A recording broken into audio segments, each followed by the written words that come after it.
We'd have loved to include you, Adrienne. The budget's tight. Champagne sprayed my screen. My stomach dropped. My hands shook. Then the second hit. The hotel canceled my showcase. My parents told them I was unstable. Said I didn't even own my boat. Heat rose behind my eyes, but the rage cleared me. I had already closed on second wind. The hybrid yacht I rebuilt bolt by bolt. 45 hours until their Amalfi Gala. I set my course. I would meet them there in my own yacht. No scenes, no screaming. I'd let the bay be my stage, and the truth my spotlight. But before we begin, let me know where in the world you're watching from today. It's always fascinating seeing who's joining us from around the world. My name is Adrienne Cole, and I'm 37 years old. I spend my days maintaining my hybrid yacht, Second Wind, where fresh varnish mingles with salt breeze. My younger sister Lila has always been my parents' golden child, while Margaret and Robert, mom and dad, treated my achievements like footnotes in the family story. At every milestone dinner, every holiday photo, every career discussion, they'd beam at her while I drove everyone home, balanced the books, or designed their vacation routes. Such a responsible hobby, my mother Margaret would say about my charter company, her diamond tennis bracelet catching the light as she patted my hand. What they don't know is that I've acquired something that will make them see me differently. My fingers trace the brass compass mounted at my helm, its arrow steady and true. But let me start from the beginning. My phone buzzed around sunset, that golden hour when the marina's white hulls turn amber. I almost ignored it. I was rechecking Second Wind's solar array efficiency numbers. But habit made me glance at the screen. There it was, our family group chat lighting up with photos. You know that feeling when your stomach drops and your fingers go cold all at once? The first image showed my parents on some gleaming charter yacht, Margaret in her favorite lavender sundress and Robert in pressed khakis, both grinning like they'd won the lottery. The next shot, Lila's perfectly staged look of surprise, hands clasped to her chest, honey blonde waves catching the light just so. "Surprise, darling!" Margaret's message bubbled. "A month in the Mediterranean, just what you needed after your tough year." Robert chimed in, "You deserve this break, princess.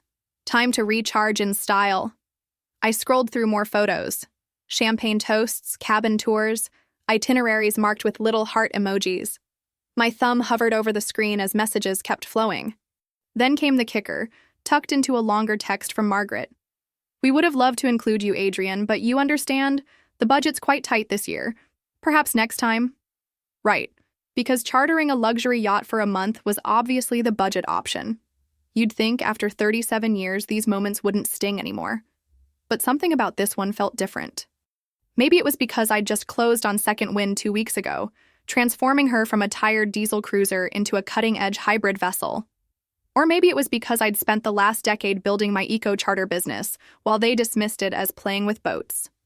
I set my phone down and walked Second Wind's length, running my hand along her freshly waxed rail. The evening air carried that mix of cypress and salt that always cleared my head. Remember how certain scents can snap you right back to childhood? Like the smell of Mom's gardenia perfume when she'd praise Lila's dance recitals, while my academic awards collected dust in a drawer? "Not this time," I whispered to the darkening sky.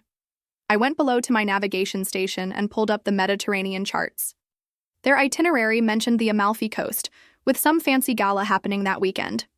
Perfect. I could be there by Friday morning if I left now, giving me plenty of time to secure a prime berth at the marina. I worked through the night, plotting courses and sending emails. My hands stayed steady as I booked the Mirage, imagining the moment I'd ease Second Wind alongside their charter. No drama, no scenes. Just quiet, irrefutable evidence of what I'd built while they weren't looking. Dawn found me on deck checking every detail. The solar panels gleamed in neat rows. The hybrid drive system hummed efficiently. Even the brass fittings sparkled like new coins. I'd designed every upgrade myself, transformed this vessel into something extraordinary. Let them try to call it a hobby now. But then my phone chimed again. This time, it was an email from the marina in Amalfi. "Dear Ms. Cole, we regret to inform you that your berth reservation must be waitlisted. The entire pier has been reserved by a corporate sponsor for a private event." I read it 3 times, my coffee going cold in my hand. This wasn't just bad luck. This had Lila's fingerprints all over it. She'd mentioned something about a new sustainability sponsorship deal last month. Of course, she'd make sure her sponsor locked down the whole marina. I clicked through to the marina's response to my follow-up inquiry. Even my offer to pay premium commercial rates got shut down. Waitlist only, they repeated. No exceptions. My careful plan of stepping smoothly onto their dock evaporated like morning mist. But as I stood at Second Wind's helm, watching the sun climb higher, I felt something shift inside me. If they thought a little thing like a denied birth would stop me, they didn't know their responsible daughter very well anymore. The roadstead, that open water area where ships can anchor, would work just fine. In fact, it might work even better. Because sometimes the best seat isn't at the table, it's center stage in the bay where everyone has to look at you. Ever had one of those moments when a perfectly laid plan just crumbles in your hands? I sat there staring at that marina rejection email, my morning coffee turning bitter on my tongue. The message was polite but firm. Some corporate sponsor had locked down the entire pier for a private sustainability showcase. I fired off another email, then grabbed my phone. This is Adrienne Cole. I understand you're fully booked, but I'm willing to pay commercial rates. Double them, even. The marina manager's accent was thick, but his answer was crystal clear. Many apologies, Signorina Cole. The sponsor requires exclusivity. Waitlist only. What sponsor? I asked, though I already knew. Ocean Forward Initiative. He paused. Their ambassador, Signorina Lila Cole, specifically requested. I hung up before he could finish. Of course. My sister's new pet project. The one she'd been cryptically hinting about in family calls. Who needs experience when you've got charm and connections, right? Remember when we were kids and she'd convince our parents to let her perform her dance routines at their dinner parties? While I was relegated to serving appetizers because I was so good at organizing things. I paced Second Wind's deck, salt air filling my lungs as I worked through options. The memory of those dinner parties sparked something. How Lila always positioned herself at the center of the room, while I learned every corner, every service entrance. Sometimes the best view isn't from inside the spotlight, but from knowing exactly where to place it. My laptop pinged with another email. This one was different, a newsletter from the Amalfi Chamber of Commerce. I almost deleted it until a headline caught my eye. Local Gala to Honor Sustainable Business Innovators. I clicked through, and there it was. A photo of my parents, Robert's arm around Margaret's waist, both beaming next to Leela. The caption read, "The Cole family joins us as honored guests to celebrate their daughter's fearless career pivot into ocean conservation." My hands clenched. Fearless career pivot? She'd barely dipped her toe in the water while I'd spent a decade building something real. I could practically hear Margaret's voice. Isn't your sister brave starting fresh like this? So much more ambitious than running boat tours. That's when it hit me. I didn't need their precious berth. The roadstead, that open water area where ships can anchor, had the best view of the entire coastline. And more importantly, every terrace, every restaurant, every party space along that famous Amalfi shoreline had a perfect view of it. I pulled up the charts again, this time studying the depths and angles. There, just off the main harbor, deep enough for safe anchoring, close enough to be impossible to miss. From that spot, Second Wind would be visible to everyone attending their precious gala. Let them try to ignore a state-of-the-art hybrid yacht floating in plain sight.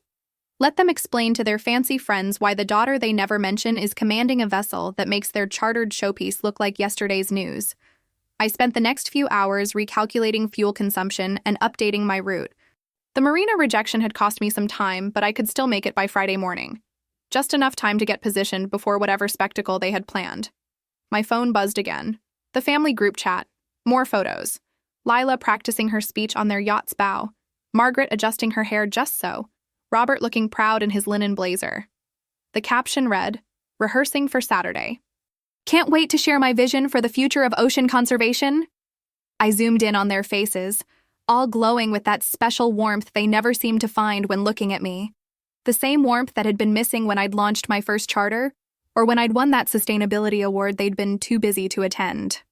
The chart on my screen showed the perfect anchoring spot, right where the afternoon sun would hit Second Wind's solar arrays and make them shimmer. Sometimes the best revenge isn't about making noise. It's about being beautifully, undeniably present. I plotted the final coordinates and set my course. They thought they'd secured the perfect stage for their performance. But they'd forgotten something crucial. The sea belongs to everyone, and I'd earned my place on it. I needed an ally, someone who understood both boats and battles. My fingers found Noor's number before my brain even finished the thought. She answered on the second ring, that familiar no-nonsense tone cutting through the static. "Tell me you're not still moping about the family thing," she said by way of greeting. "Actually..." I stretched out on second wind's stern bench, letting the gentle rock of the waves settle my nerves. "Remember that Mediterranean trip I mentioned? The one they conveniently forgot to invite me to? The one you've been obsessing over for 2 weeks? Yeah, rings a bell." Her dry humor was exactly what I needed right now. I filled her in on the marina situation, the gala, Lila's sudden transformation into an ocean conservation expert. My voice caught when I described finding out about my parents being honored guests. You know that feeling when you're telling someone about an injury and just talking about it makes it hurt all over again? Those manipulative little... Noor cut herself off. "Wait, the Amalfi Welcome Gala? The one with all those sustainability sponsors?" "That's the one." "Why?" "Because, my friend, I know someone you need to meet." I could hear the smile in her voice.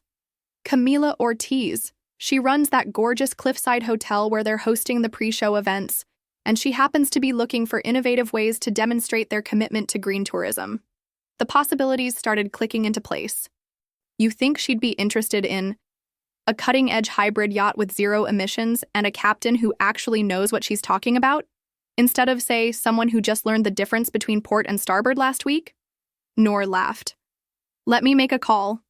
While I waited, I wandered down to the cabin and pulled up my presentation files. The ones I'd created for actual investors, not the watered-down version I'd shown my parents when they'd dismissed my business as playing with boats. Every efficiency rating, every environmental impact assessment, every glowing client review. "Adrienne," Noor's voice crackled through the speaker. "Camilla wants to meet. Virtual call in 20 minutes. You ready?" Was I ready? I glanced at my reflection in the cabin window. The woman staring back looked different from the one who'd always stepped aside, always swallowed her words. Beyond ready. The call with Camilla felt like a conversation with an old friend. She leaned forward in her crisp white blazer as I walked her through Second Wind's features, her eyes lighting up at the solar array specs and water recycling systems. "This is exactly what we've been looking for," she said. "Something tangible, something our guests can see and touch.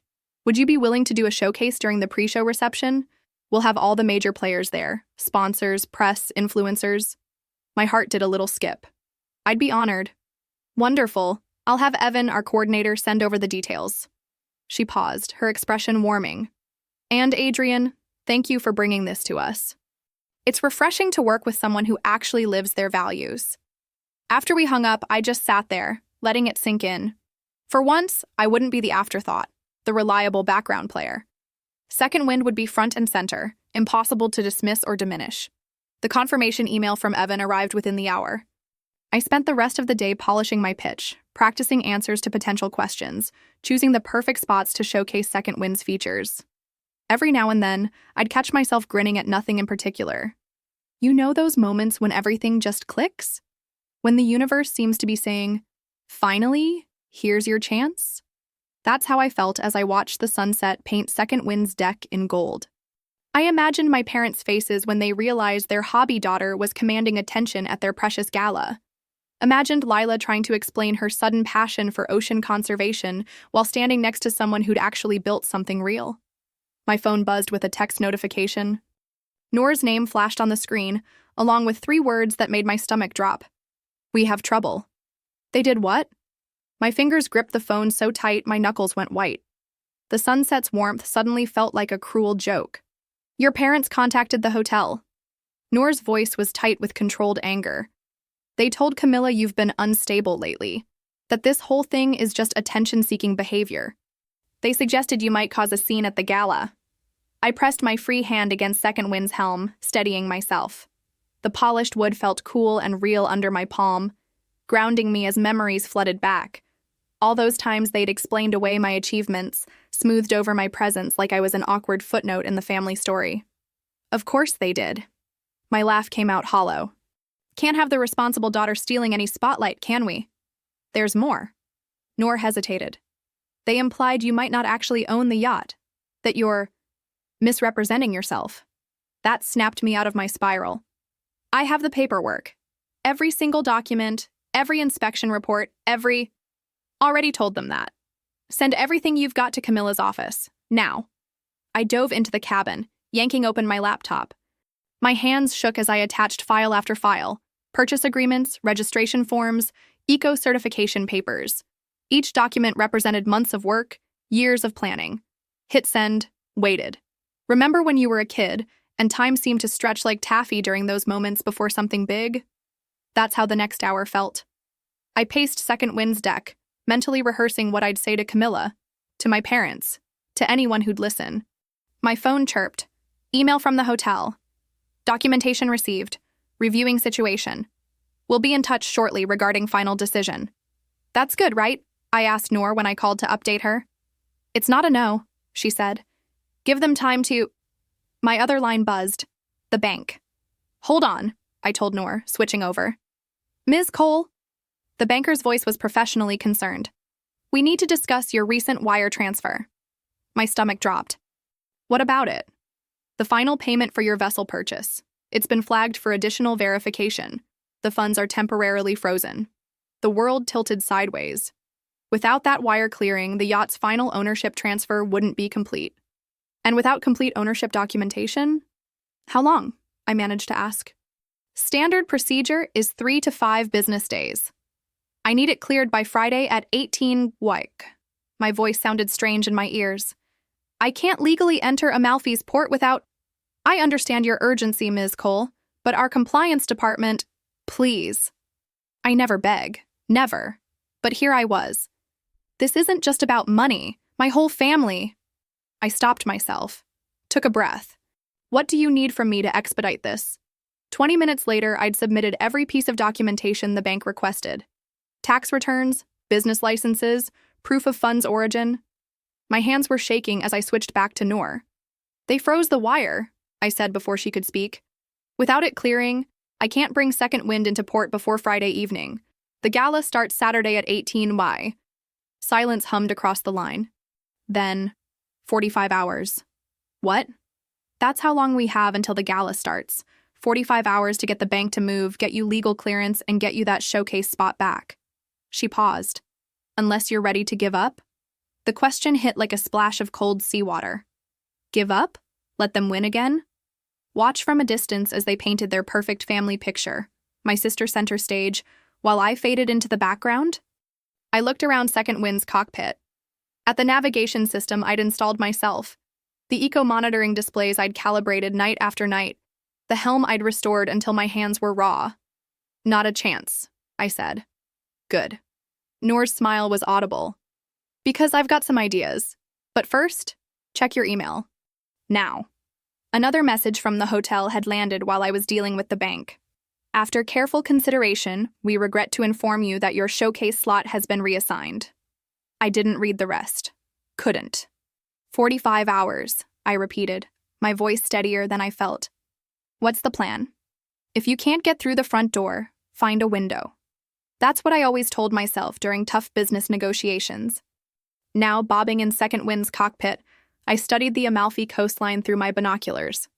The hotel's terraced gardens cascaded down to a private beach, and beyond that, the waterfront's perfect, I told Noor over the satellite phone. Their guests will have a clear view of Second Wind from every level. And the marina can't block international waters, she added. How far out can you anchor? I checked my charts. 300 meters keeps us legal but visible. The yacht's lines will catch the sunset. And their attention. Noor's voice held that familiar strategic edge. I'm messaging Camilla now. Give me an hour. While I waited, I polished Second Wind's brass fittings until they gleamed. Funny how muscle memory works. The same circular motion I'd used as a kid, helping Dad maintain his small fishing boat. Back then, he'd praised my dedication. When had that changed? When had being reliable become being invisible? My phone buzzed. Noor had sent a screenshot of her conversation with Camilla. Waterside showcase possible. Must maintain 300-meter distance. No direct guest transport permitted. It wasn't perfect, but it was something. I could work with something. They're asking about your lighting setup, Noor added in a follow-up message. I spent the next 3 hours programming Second Wind's LED system. Green underlighting to highlight the hybrid propulsion. Soft white spots to showcase the solar panels. Deck illumination timed to the sunset. Every detail designed to make my yacht impossible to ignore. "Looking good," Noor said when I sent her the test photos.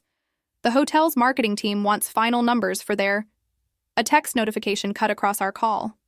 My sister's name. "Hold on," I told Noor, switching screens. Lila's message was brief. "How dare you? That sustainability presentation was my work, my concept. You really think you can just steal it?" My hands went cold. "What presentation?" I scrolled through our previous messages, found nothing. Then I remembered. The hotel's vendor package had included my standard pitch deck, the one I'd developed 2 years ago, documenting Second Wind's eco-friendly systems. "She's claiming it's hers," I told Noor after switching back. "The entire sustainability concept. That's ridiculous. You've been running eco-charters for—" "She's already contacted the hotel." My other line was lighting up with messages. "She's telling them I plagiarized her work." I opened my email. There it was, a formal notice from Camilla. "Due to concerns raised regarding intellectual property disputes, we must withdraw your participation in all event-related activities." Just like that. No discussion, no defense possible. My sister's word against mine, and guess which one they believed. The sun was setting now, painting the bay in mockingly beautiful colors. I stood at Second Wind's rail, staring at the water where I'd planned to anchor. Where I'd imagined making my statement. Where I'd finally be seen. My phone kept buzzing. More messages from Lila, now copying our parents. "I can't believe you'd try to hijack my career like this." And, "She's always been jealous of my success." And finally, "Maybe she needs help, professional help." The familiar weight settled in my chest. That lifetime of being dismissed, explained away, pushed aside. I slid down to sit on the deck, back against the helm station, legs suddenly unable to hold me up. All those hours of planning, all those careful moves. And here I was, right back where I started, on the outside, looking in at their perfect family picture. The engine room beckoned below, its familiar space promising solitude. I climbed down, surrounded myself with the quiet hum of machinery I'd restored piece by piece.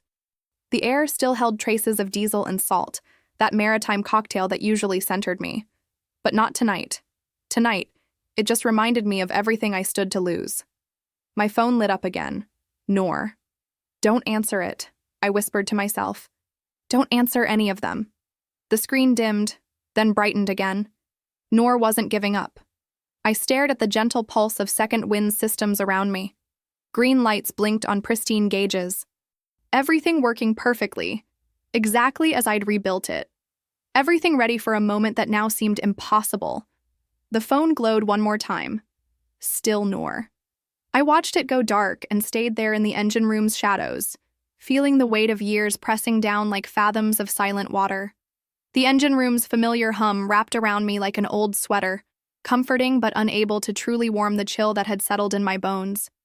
I traced my fingers along the polished brass fittings I'd restored myself, remembering the satisfaction of each small victory. The gleam caught my wedding ring, ex-wedding ring, that I now wore on my right hand. Another reminder of how good I was at fixing things that couldn't be saved. My phone buzzed again. Noor's name lit up the screen for the 10th time. Or maybe the 20th. I'd lost count. You know that moment when you're swimming, and a wave catches you off guard? When you're tumbling underwater, not sure which way is up? That's where I was, drowning in a lifetime of not quite good enough. The diesel fumes burned my nose, bringing back memories of weekends spent maintaining Dad's old fishing boat while Lila practiced her pageant walk on the dock. I pulled up the hotel's rejection email again, reading the words until they blurred. Maybe this was the universe telling me to stop, to accept my place in the shadows of my sister's spotlight. My business was solid, small but profitable. Did I really need to prove anything? The heavy clang of footsteps on the ladder made me jump. Permission to come aboard? Noor's voice echoed through the engine room. She didn't wait for an answer, just climbed down carrying her ancient canvas tool bag. "You look like hell." I swiped at my eyes. "How did you—" "Marina Security owes me a favor." She dropped the bag with a metallic clatter. "And you weren't answering your damn phone." "I'm fine," I said automatically. Just needed some space to think. Think about what? Giving up? Noor pulled out a wrench and slapped it into my palm. The metal was cool and solid. Because that's not the Adrian Cole I know. The Adrian Cole you know just got outmaneuvered by her little sister. Again. I gripped the wrench tighter. Maybe it's time to accept that some things don't change. Noor leaned against the generator housing, arms crossed. You remember how we met? The coastal cleanup? I couldn't help smiling at the memory. You called my first boat a floating disaster. And you proved me wrong. Rebuilt her from scratch while everyone said it couldn't be done. She gestured around at Second Wind's pristine engine room. Look where you are now. This is different. Is it? Noor pulled something else from her bag. My sustainability presentation, printed and marked up with her precise captain's handwriting. You documented every upgrade, every innovation. Dated, witnessed, notarized. Your sister can't steal what you can prove is yours. My chest tightened. The hotel won't. Forget the hotel. Noor spread the papers across the workbench. Stop playing by their rules. You're trying to dock in their marina? Anchor in their designated spot? Ask their permission? She tapped the wrench in my hand. Since when do you need anyone's permission to shine? The tool's weight felt different now. Like possibility instead of defeat. They're going to be on that terrace, I said slowly, watching the sunset, with a perfect view of the bay. Noor's smile turned fierce. And you have a yacht with a story to tell. I straightened up, ideas sparking. The presentation screens, we could project them. Bigger. Think bigger. I grabbed a notepad from the tool shelf and started sketching. Position markers, sightlines, light arrays. My hand moved faster as the plan took shape. We'd need perfect timing, I said, and backup systems for everything. Now that sounds like my friend the engineer. Noor peered over my shoulder as I added another layer to the diagram. Although that part there, she pointed to a particular sequence. That's going to be tricky. I circled it twice, feeling the familiar rush of solving a complex puzzle. Tricky is what I do best. My phone buzzed again. Another message from Lila, probably with more accusations. I silenced it without looking. You know this could burn every bridge you have left with them, Noor said quietly. I picked up the pen, hovering over the riskiest part of the plan. The part that would make everything public, undeniable, permanent. Some bridges need to burn. The engine room's hum seemed to grow stronger, like Second Wind herself was coming alive with possibility. I looked at the blueprint taking shape on the page, then at my friend's determined face, and felt the last traces of doubt fade away. I pressed the pen to paper and started to draw. Saturday morning painted the coast in watercolor light, the kind that made Amalfi's cliffs look like they were carved from honey.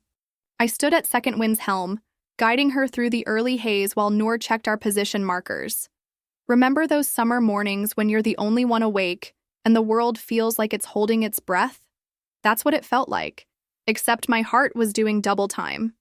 2 degrees starboard, Noor called from the bow. Perfect sight line to the terrace. I adjusted course, feeling the gentle thrum of the hybrid motors. The familiar vibration steadied my hands, which was good because they'd been shaking since dawn. Distance to drop? 100 meters. She signaled with her hand. Any closer and we'll draw attention too soon. The anchor chain rattled down, each link carrying the weight of what we were about to do. I'd rehearsed the sequence a dozen times in my head. Wait for sunset, let the speeches start, then we'd see who owned the spotlight. You know that hollow feeling when you're watching a storm roll in? The air gets thick, your skin prickles, and you can taste the lightning before it strikes? That's what coursed through me as I lowered the binoculars and checked our setup one last time. Communications test, Noor's voice crackled through my earpiece. I tapped my mic. Clear copy. Projection system? I flicked a switch, and a test pattern flashed briefly across our stern screen before fading. Check. Now we wait. Noor settled into the cockpit chair beside me, offering a thermos of coffee. The metal was warm against my palm, grounding me in the moment. The sun climbed higher, and Amalfi woke up around us. Tourist boats puttered past, a few curious looks thrown our way, but nothing more. By late afternoon, the gala setup was in full swing.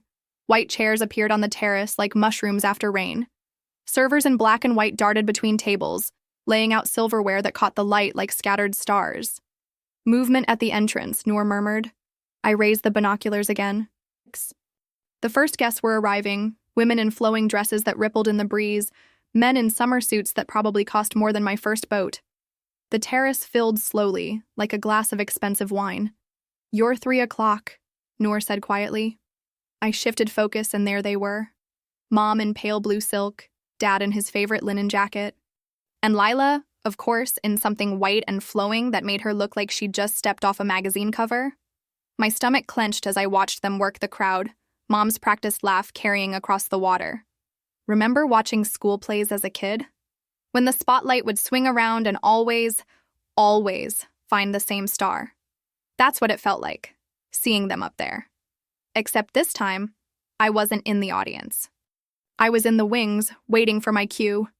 The sun started its slow dive toward the horizon, painting everything in amber and rose.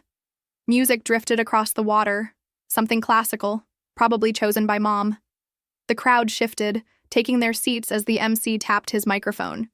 "Ladies and gentlemen, welcome to the Amalfi Summer Gala." I lowered the binoculars, letting his voice wash over me. The usual pleasantries, acknowledgments of donors, a few polite laughs at rehearsed jokes. Then, and now, a very special announcement from two of our most distinguished supporters. My parents stood, making their way to the podium. Even from here, I could see Mom's perfect posture, Dad's careful smile. The same expressions they'd worn at every recital, every graduation, Lila's spotlight moments. Margaret and Robert Cole have been pillars of our community. Noor's hand found my shoulder, steady and warm. And tonight, they have wonderful news to share about their family's future. The words hung in the air like smoke. I pressed the binoculars harder against my eyes, watching my sister's practiced look of surprise. What were they planning? What new pedestal were they building for their golden child? The MC's voice carried clearly over the water. But before we hear their announcement, please join me in welcoming. I held my breath, feeling the weight of every second. The breeze picked up, carrying snippets of conversation and crystal chimes across the bay. In that moment, perched between action and consequence, I thought about all the times I'd stayed quiet, all the times I'd smiled and clapped from the shadows. Not tonight. The microphone crackled. Their decision regarding the Cole family's cherished lakeside cabin. My fingers went numb on the binoculars. That cabin had been our summer sanctuary since I was 6. The one place where the playing field seemed almost level. I could still smell the pine needles that used to crunch under our bare feet, feel the worn wooden dock where Dad taught us both to fish. Well, where he taught Lila to fish. I just watched and figured it out on my own. As many of you know, Mom's voice carried across the water, crisp as ironed linen. Our family has treasured this property for generations. Robert and I have given careful thought to its future. I lowered the binoculars, my hands shaking. Careful thought? They hadn't even mentioned the cabin to me in months. Beside me, Noor tensed, already reading the situation. In recognition of Lila's remarkable achievements, Mom continued, and her commitment to carrying forward our family's values.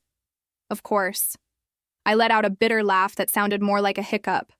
Family values, like always putting one daughter on a pedestal while the other holds the ladder steady. We are transferring full ownership of the cabin to her, effective immediately. The crowd burst into applause. Through the binoculars, I watched Lila press her hands to her heart in perfectly practiced surprise. Dad beamed. Mom dabbed at her eyes with a monogrammed handkerchief. Additionally, Dad stepped forward, his voice gentler but still carrying clearly. We've made the difficult decision to revise our estate planning. While we love both our daughters. He paused, and I could practically mouth the words before he said them. We believe this arrangement best reflects our family's future direction. Translation: Adrian's cutout. Written off. Erased. You know that moment when you're swimming and a wave hits you harder than expected? When the salt burns your nose and your lungs scream for air, but you force yourself to stay calm because panicking will only make it worse. That's what this felt like. Adrian. Noor's voice cut through my thoughts. Look at me. I turned, meeting her steady gaze. The setting sun caught her aviators, reflecting twin pools of fire. They just did you a favor, she said firmly. They just gave you permission. She was right. They'd thrown the first punch in public. Now it was my turn. Start the sequence, I said, my voice steadier than I felt. Noor moved to the projection setup we'd carefully positioned earlier. The equipment hummed to life, invisible in the gathering dusk but ready. ready like I'd been for years, waiting for exactly this moment. From the terrace, I could hear Mom launching into some story about Lila's childhood, probably the one about her winning the third-grade science fair. Not the part where I'd helped her build the volcano the night before, of course. My hand found the remote control, fingers curling around it like an anchor. Through the binoculars, I watched the scene on the terrace. My sister holding court, my parents basking in reflected glory, their social circle eating it up with silver spoons. "Systems check complete," Noor reported quietly. "On your mark." I lowered the binoculars slowly, letting the full weight of what I was about to do settle over me. Years of swallowed words, buried feelings, and forced smiles had led to this moment. The remote felt heavy in my palm, heavier than any anchor I'd ever dropped. You'd think I'd be shaking with rage, but instead, a strange calm washed over me. The kind of calm that comes when you finally stop treading water and decide to swim. "Ready," I said, eyes locked on the gala balcony where my family stood, still bathed in their spotlight, still certain of their script, still unaware that tonight's performance was about to go seriously off book. I held the remote steady, waiting for Mom to finish her story. Timing mattered now. Everything mattered now. The breeze carried another wave of applause across the water. In the golden light of sunset, I could see Lila raising her champagne glass in a toast, their perfect golden child in her perfect white dress, accepting their perfect gift. My thumb hovered over the remote's button. One press would change everything. One press would turn their carefully staged family drama into something entirely different. I drew in a deep breath of salt air, tasting the moment. Beside me, Noor stood ready at the controls, our plan poised like a wave about to break. "Excuse me," I called out, my voice carrying across the water with surprising strength. "I believe I can offer some clarity on that cabin transfer." The MC's head snapped toward the sound, along with about 200 other faces. Even from this distance, I could see Mom's spine stiffen. Dad's hand froze mid-gesture. "My name is Adrienne Cole," I continued, gripping the bow rail. "And while I appreciate the sentiment behind this generous gift, there's a detail that needs addressing. Remember how I mentioned having leverage?" This was it. My heart thundered against my ribs, but my voice remained steady. Years of giving yacht safety briefings had taught me how to project calm even when my insides were churning. 6 months ago, I purchased the mortgage on the family cabin from Coastal Credit Union. I paused, letting that sink in. I currently hold the note. The MC's microphone picked up a sharp intake of breath, probably Mom's. A ripple of whispers swept through the crowd like wind through sailcloth. "Under the terms," I continued, "any transfer of deed triggers immediate acceleration of the remaining balance." I smiled, though it felt more like baring teeth. "Unless, of course, the transfer is rescinded and a settlement is reached." You could have heard a wine cork drop. The MC hurriedly stepped away from the microphone, moving to where my parents huddled.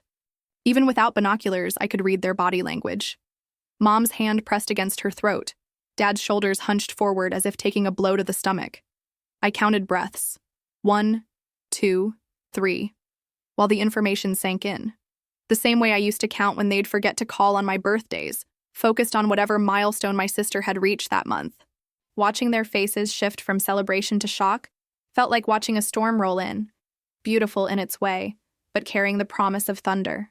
"Perhaps," the MC's voice crackled over the speakers, uncertainty clear in his tone, "we should take a brief intermission to—" "Oh, don't stop on my account," I called back. The words tasted like every bitter coffee I'd swallowed during early morning yacht maintenance, every forced smile at family gatherings. I'm sure everyone would love to hear the exact terms of the transfer, including the acceleration clause. Dad stepped forward, reaching for the microphone. I tensed, ready for whatever combination of authority and dismissal he'd worked up. But Mom caught his arm, whispering something urgent in his ear. Their perfect tableau of family generosity was cracking like varnish in the sun. The memory hit me then, sharp and clear as today's sky. I was 12, watching Dad teach Lila to water ski at that very cabin. "Keep your head up," he'd called to her. "Stay above the wake." Meanwhile, I sat on the dock, nursing the sunburn I'd gotten while cleaning the boat's hull that morning. No one had reminded me about sunscreen. I caught Noor's eye and nodded. She moved to the projector controls, her movements precise and ready. The first revelation had landed like a well-aimed shot across their bow. But sometimes you need more than one hit to sink old habits. Mom had recovered enough to step toward the microphone, probably ready to spin this into another charming family moment. She was good at that, turning sharp edges into soft stories, as long as they centered on her chosen star. Adrienne, she started, her society voice in full effect. If you wanted to discuss the cabin, you could have… Could have what?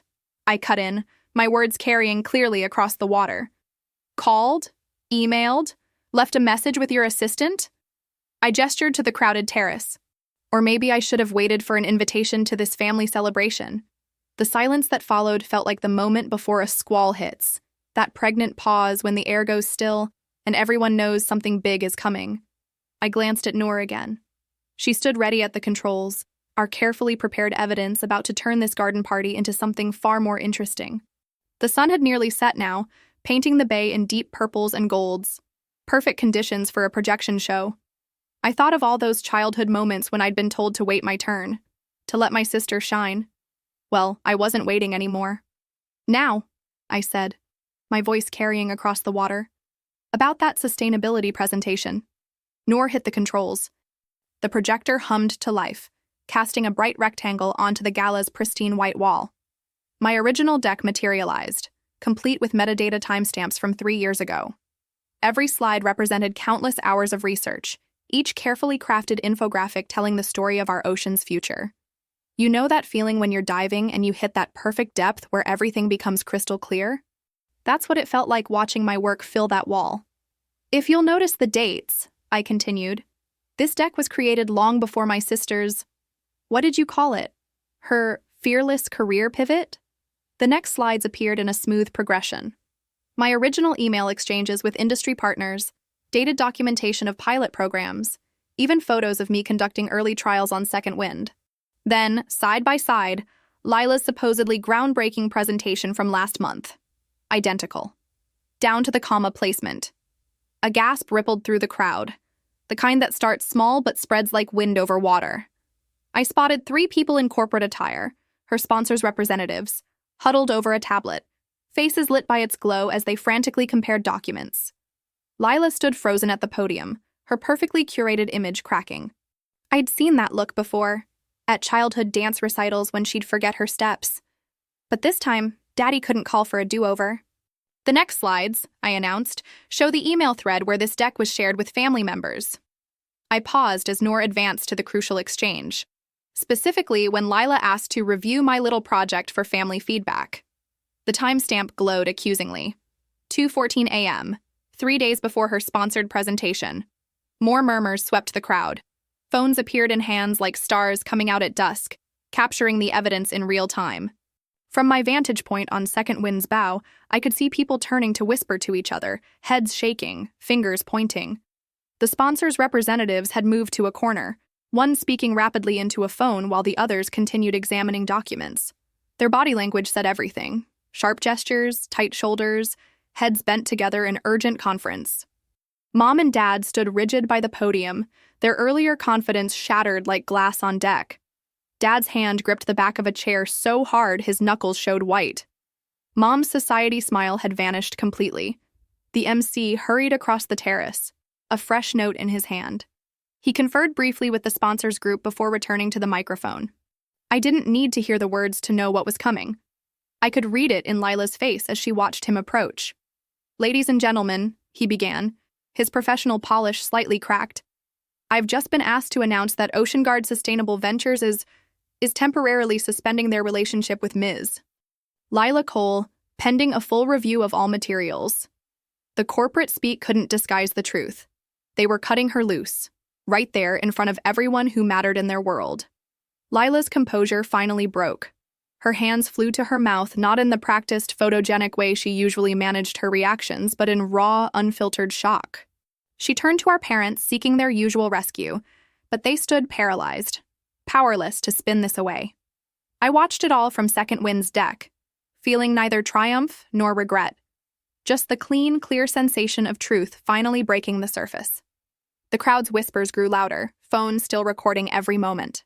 Someone near the front, probably one of those social media influencers Lila was always cultivating, was already typing furiously on their device.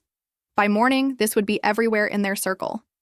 I caught sight of Noor giving me a subtle thumbs up from the projector. She'd been right in the engine room that day. Sometimes you had to let them close their doors so you could open the sea. The sponsor's representatives were making their way to the exit, their quick departure speaking volumes. One of them paused to look directly at my yacht, and I saw him make a note on his phone, probably looking up my company's contact information. Funny how karma works sometimes. But I kept my focus on Mom and Dad. Their reaction would tell me everything I needed to know about what came next. After all, this wasn't just about Lila's professional disaster. It was about years of choices they'd made, standards they'd applied unequally, truths they'd chosen to ignore. They huddled together at the edge of the terrace, heads bent in urgent discussion. The perfect family portrait had shattered, and for once they couldn't simply frame a prettier version. I stood steady at the helm, waiting. The next few minutes would determine whether they'd finally face reality or try one last desperate defense of their golden child. The MC's microphone whined with feedback as Mom and Dad pulled him into their intense discussion. I watched Dad's shoulders slump, that familiar posture from the rare times when his business deals went south. Mom kept shaking her head, her perfect updo coming slightly undone. Have you ever watched someone's carefully constructed world crumble in real time? It's like seeing a wave hit a sandcastle. First the walls weaken, then the whole thing dissolves. Ladies and gentlemen, the MC's voice crackled over the speakers. I have a further announcement from the Cole family. My breath caught. Beside me, Noor shifted closer, her presence steady as an anchor. Dad stepped forward first, looking older than I'd ever seen him. Mom followed, her hand trembling as she reached for the microphone. The crowd fell silent, phones still raised like fireflies in the gathering dusk. Dad cleared his throat. Margaret and I wish to formally rescind our earlier announcement regarding the cabin property. His voice carried across the water, hitting me with the same force as the salt spray. The deed will remain as is, with both our daughters retaining equal inheritance rights. The admission hung in the air. Someone in the crowd coughed. I caught the scent of gardenias from a nearby arrangement, Mom's favorite flower for special occasions. Funny how the mind notices small details in big moments. Mom took the microphone next. I braced myself, half expecting another masterclass in deflection. But her voice cracked as she spoke. We also owe our eldest daughter an apology. She paused, searching the darkness until she found my silhouette on Second Wind's deck. Adrienne, we've done you a terrible disservice. For years, another pause. For years, we've overlooked your achievements, dismissed your hard work, treated your success as somehow less worthy of celebration. The words hit like spray over the bow, shocking at first, then slowly soaking in. Behind me, Noor whispered something that sounded like finally. Your business isn't a hobby, Dad added, taking the microphone back. That yacht out there? She rebuilt it herself, made it eco-friendly, created a successful charter company while we were busy. He shook his head. While we were busy looking the other way. A smattering of applause broke out. Someone near the front, one of those society wives who'd always fawned over Lila, actually stood up, her clapping sharp and deliberate. Others joined in, the sound building like waves against the hull. We hope, Mom's voice wavered, that you'll give us the chance to make this right, to be better parents, to see you, really see you, for who you are and what you've accomplished. The applause grew stronger. I gripped the helm, steadying myself. The teak felt solid under my fingers, grounding me as the moment I'd waited decades for finally arrived. Lila had disappeared from the podium, probably seeking refuge in the powder room, her usual retreat when spotlight turned harsh. But for once, I barely noticed her absence. My focus stayed on our parents, watching their careful facade crack wide open under the weight of truth. Dad raised his hand, asking for quiet. To everyone here tonight, we apologize for the disruption, but sometimes it takes a storm to clear the air. A few knowing chuckles rippled through the crowd. And to our daughter out there on the water, he looked directly at me. You've made your point. More than that, you've made us proud, even if we were too blind to say it before. More applause erupted, louder this time. I heard glasses clinking, saw people nodding in approval. The same crowd that had gathered to celebrate Lila's borrowed success was now witnessing something raw and real instead. Noor's hand squeezed my shoulder. You did it, she murmured. You actually did it. I nodded, not trusting my voice just yet. The familiar scent of diesel and salt air mixed with the distant gardenias, creating a strange perfume of victory. Years of being the responsible one, the steady one, the one who stayed in the shadows, all of it had led to this moment of vindication under the stars. The water lapped against Second Wind's hull, its rhythm steady and sure, like it had been waiting for this moment too, this balancing of the tide. I turned the key in the ignition, and Second Wind's eco-hybrid engine hummed to life, a gentle purr that felt more like a satisfied cat than the usual diesel roar. My hands found their familiar spots on the wheel, fingertips reading every groove and worn patch like Braille. "Ready?" Noor asked, already moving to handle the lines. "More than ready." My voice came out steady, matching the evening water's calm. The sun hung low over Amalfi's cliffs, painting everything in amber and rose gold. You know those moments when everything aligns so perfectly it almost feels staged? This was one of them. The light, the timing, the gathered crowd, all of it crystallized into something that felt both surreal and absolutely right. I eased the throttle forward, feeling Second Wind respond with the smoothness I'd spent months perfecting. Each bolt I'd tightened, every system I'd upgraded, had led to this precise control. The yacht moved like silk on water, cutting a clean line past the pier where my family stood. Someone from the gala, probably one of those champagne-tipsy guests who love a good show, tossed a handful of confetti over the railing. It caught the breeze and scattered across our wake, tiny dots of color dancing on the waves. More followed, until the water behind us sparkled like a constellation had fallen into the sea. The moment reminded me of a childhood dream I'd had about steering a ship. Back then, I'd imagined myself as some sort of princess at the helm. Funny how reality turned out better. I wasn't playing at being captain. I'd earned it, wrench by wrench, invoice by invoice. Noor positioned herself at the bow, keeping watch as we navigated past the other moored vessels. The anchor pendant I'd restored, a small brass piece I'd found at a maritime salvage sale, caught the sunset and flashed like a signal mirror. Its rhythmic glinting matched my heartbeat. Steady, purposeful, sure. I could feel the crowd's attention following our progress, not just watching, but really seeing, maybe for the first time. The whispers and pointing didn't bother me now. Let them look. Let them see what determination and grit could build. Mom raised her hand in what might have been a wave. Dad stood beside her, his usual rigid posture softened by something that looked like recognition. Lila was still nowhere in sight, but her absence felt right too. This wasn't about her anymore, hadn't been for a while if I was honest. The bay opened up before us, Amalfi's evening lights beginning to twinkle along the shore. I'd spent so many years trying to squeeze into spaces others designed, hunting for a chair at tables that never had room for one more. The irony wasn't lost on me. I'd finally found my place by building it myself, plank by plank, dream by dream. I turned to look back once, not checking if they watched. I knew they did, but to take in the view I'd earned. The gala's terrace glowed like a postcard, confetti still drifting down to meet our wake. The sight filled my chest with something warm and solid, like sunshine caught and held. The words rose up naturally, carried on the evening breeze. I didn't shout them. I didn't need to. Truth has its own way of traveling across water. I stopped chasing seats, I said, letting each word float clear and clean. I built the whole table. Noor's smile flashed bright as the anchor pendant. The engine hummed its perfect note, and Second Wind carried us forward, cutting through waters that felt, finally, exactly like home.